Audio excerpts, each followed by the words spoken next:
I'll show you what to check if a curtain motor shows as if it's moving on the screen, but it actually is not. So the first thing you do is you check for the amps. If one of these percentages is changing and the amps are not changing, you'll see it right up there in the corner. It's hard to see on the video, but if there's no amps and the percentages are moving, you've got a problem. Most likely, there's a problem with the motor, or something's disconnected, or the fuse is blowing. And I'll show you how to check the fuses. So this is related to fuses for low voltage motors, 24 volt DC low voltage motors.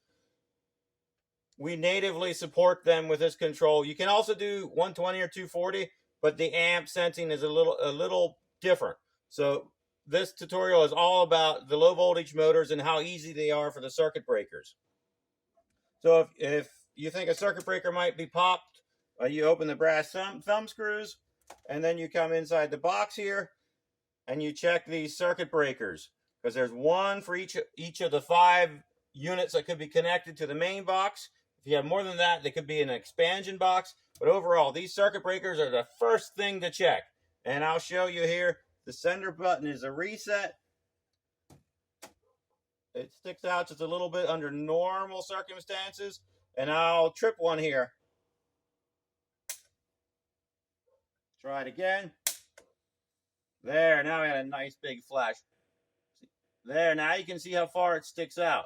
So that's what a tripped circuit breaker looks like. You can feel it click when you press it in. So overall, the first thing you do is check these circuit breakers. And if one just trips all the time, you've got to look at your 5. It says 5 on the outside. You actually have to size it to your curtain. So you're watching the screen how many amps it takes, and you're going to need a larger one in here than what the screen shows, because you don't want it tripping all the time. And we send extra along in a little baggie. So you've got 5.5s and 10s along here. So you've got a variety of sizes you can put in here. But overall, you don't want a bigger one in than you actually need, because this is all part of the safety thing. So you don't.